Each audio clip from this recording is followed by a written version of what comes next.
A nossa vontade e esperança é sempre trabalhar no local com todos os recursos diagnósticos disponíveis para poder ajudar na avaliação inicial do paciente que chega pela emergência, certo? Mas essa não é a realidade do dia a dia. A não ser que você trabalhe em um grande centro, uma grande capital, em um grande hospital, dificilmente você vai ter todos os recursos para poder usar no diagnóstico inicial do seu paciente. E falando em paciente que chega pela emergência vítima de um politrauma, muitas vezes você fica em dúvida se o paciente tem ou não uma lesão intraabdominal. Daniel já falou num vídeo anterior que é um pouco difícil de fazer esse diagnóstico, porque às vezes quando o paciente tem alguma lesão intraabdominal com sangramento, demora para o paciente ter os sinais de irritação peritoneal por causa do sangue, demora. Ele vai ter primeiro o sinal de choque antes de ter o sinal de irritação peritoneal por causa do sangue, tá bom? Claro que também nas lesões de víscera oca, né, quando você tem ali secreção entérica ou secreção gástrica na cavidade abdominal, os sinais de pneu peritônio, os sinais de irritação peritoneal são mais rápidos de aparecer no exame físico.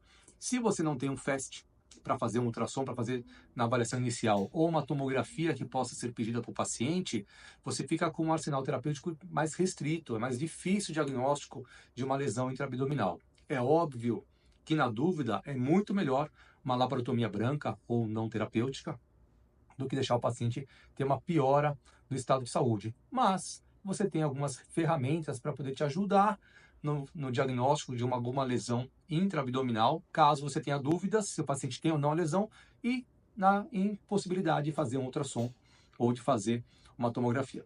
Tá certo? Quais são essas possibilidades terapêuticas, além da propedêutica, da anamnese, do exame físico e do estetoscópio?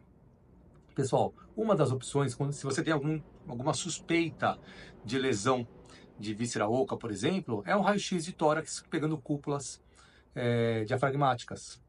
Claro que o paciente precisa ser mobilizado para fazer esse raio-x. Você tem que avaliar se você consegue mobilizar o paciente ou não, que claro que tem que ficar em pé para fazer esse raio-x. Por quê? Se o paciente tem alguma lesão de víscera oca, o que vai acontecer? Em pé, sentado ou um pouco inclinado, pelo menos para o ar subir. Porque se o paciente tem uma lesão de víscera oca, você consegue ver ar entre o diafragma e o fígado, caracterizando aí um pneumoperitônio e mostrando que o paciente precisa de uma intervenção cirúrgica. Outra possibilidade é a radiografia, também com o paciente em decúbito lateral esquerdo, porque o ar sobe. Tá bom? Se o paciente não consegue ficar sentado ou inclinado, mas consegue virar um pouco o paciente de lado, né, usando até a prancha como anteparo para ajudar nessa manobra, você consegue ver também se acumula ar entre a parede abdominal e o fígado do paciente. Tá certo? Então é uma ferramenta útil, o raio-x, vendo cúpulas diafragmáticas para poder avaliar se o paciente tem uma lesão de víscera oca ou não, antes dele apresentar o sinal de irritação peritoneal, que mesmo com secreção entérica ou secreção gástrica, ainda pode demorar um pouquinho para você ter esse diagnóstico de irritação peritoneal, clinicamente. Tá bom? Outra possibilidade é o lavado peritoneal diagnóstico, que consiste na introdução de soro fisiológico na cavidade abdominal do paciente e depois a drenagem desse soro, né? Você faz uma incisão infraumbilical, uma sondinha uretral, joga esse soro para dentro da cavidade do paciente, depois faz o retorno desse soro, abaixando o frasco, e se esse soro voltar turvo, voltar com resto de alimento, ou voltar manchado de sangue, o paciente também tem um diagnóstico positivo de lesão intraabdominal e tem indicação cirúrgica para indicação cirúrgica para continuar o seu tratamento, tá bom?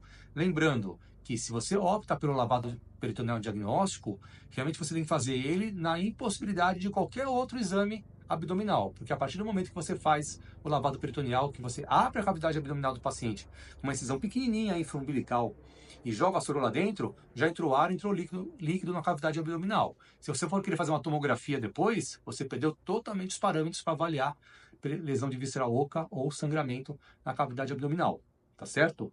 Então, lavado peritoneal é uma ferramenta útil, tá bom? Rudimentar, antiga, mas útil se você não tem possibilidade de um ultrassom ou de uma tomografia no paciente, tá certo? Pessoal, então lá, se você não tem ultrassom, se você não tem tomografia, está num local com poucos recursos, isso ainda não impede que você evolua na investigação de uma lesão intraabdominal do seu paciente.